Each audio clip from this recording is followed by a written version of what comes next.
how he talks about like us being refined in God's fire, and it's just amazing. Let me find it. I'm very sorry that I don't have it already out. I'm a little slow today. Forgive me. Perhaps it's in here. I can't remember if it's in chapter 1 or 2. Just give me a moment. Pray for me. Or talk amongst yourselves. Or talk to yourself. Yeah. No, not so much, eh?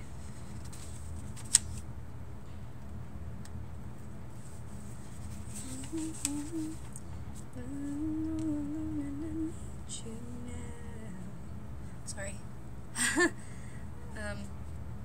Sorry. I was singing. I do that every once in a while. Lady Antebellum. Great band. Check them out. What? Oh, here we go. It says, Jesus' first instruction for breaking free from deception was to buy from me gold refined in the fire. That's Revelations 3:18. And he goes on to say, refined gold is soft and pliable. Bendable. What? Like a muscle? Free from corrosion or other substances. It is when gold is mixed with other metals, copper, iron, nickel, that it becomes hard, less pliable, and more corrosive, meaning it gets, all this gunk on it gets bad. This mixture is called an alloy. The higher the percentage of foreign metals, the harder the gold becomes. Conversely, the lower the percentage of alloy, the softer and more flexible. He says immediately we see a parallel. A pure heart is like pure gold, soft, tender, and pliable. Hebrews 3:13, and you can write these scriptures down if you'd like, states that hearts are hardened through the deceitfulness of sin. So he goes on and he talks about what sin is, and remember I told you we're going to talk more about what sin is, because a lot of people think that sin is this or sin is that, and most people are actually just stating things that a parent just didn't want them to do, and it's not really a sin, or they're stating something that some church person just didn't want them to do, and that wasn't really a sin either. Like, I got told one time that drinking herbal tea was a sin. No joke. Yeah, okay, whatever. I also got told that living organic was a sin. What? Anyways, okay. So, moving on from that. I just wanted to give that gold quote to you. Sorry, I'm being very odd today, guys. Forgive me. So, moving on.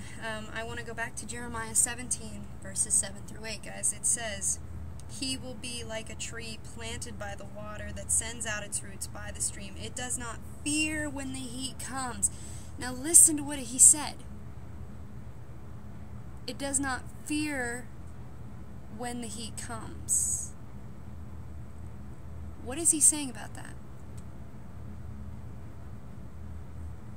If a bunch of bad stuff starts happening to you, like a friend dies, or your car breaks down, or you get pregnant at 14, or you fail a bunch of tests and you don't know if you're going to make it through your last year of high school, or you're at work and some guy is kind of stalking you, or anything. No guy's stalking me at work, by the way. It's like bad stuff. It's like heat, okay? A storm.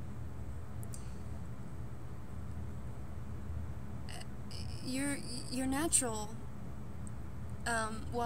your natural instinct is to say, well, I'm going to be afraid. I'm going to be afraid.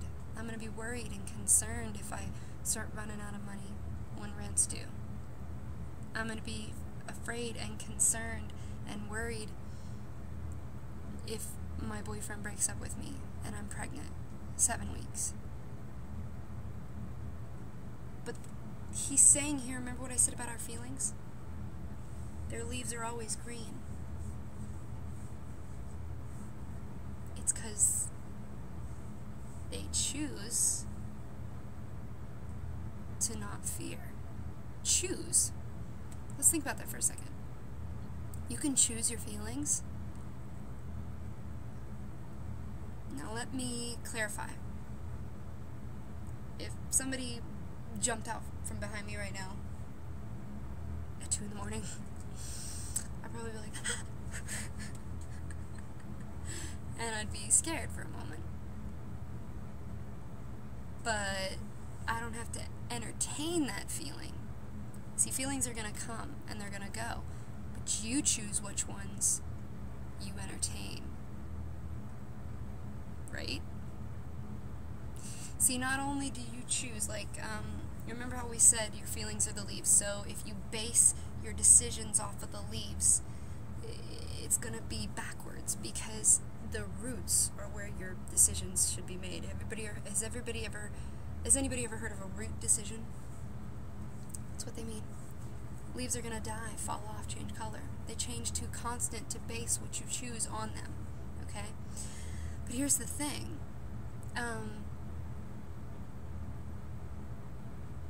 If our feelings, like if we choose, like, you know, I totally got sidetracked. I'm sorry. It's like 2 in the morning. I'm very tired. Anyways, back to what I was saying, because I'll get to the point I was trying to make. We can choose to say, I'm not going to entertain this feeling. I had it. I'm feeling it. Okay, see, not only do you base your decisions about life, about what you do, off of the leaves, but you also don't have to choose, for the leaves to turn bad and stay like that. So, like, if you get angry, okay, with somebody hurts you, and you are choosing to be nice to them. It's like this. This is the example I was trying to give. Okay, sorry. I'm like, oh, hi, how are you? But inside me, I'm like, I hate you, I hate you, I hate you, I hate you. I'm still choosing to entertain those feelings, and I'm still choosing what I do off those feelings. How does that make sense? Let me explain. See, I'm pretending to be nice to them, I'm pretending to love them just because I want to look like the better person. I'm not talking about, like, feeling deep down inside like you love that person. I know people that I really can't. Sometimes I can't stand them. And I choose in spite of my feelings, and we should choose in spite of my feelings, but you can also choose how you feel, too. Like, you can let a feeling consume you.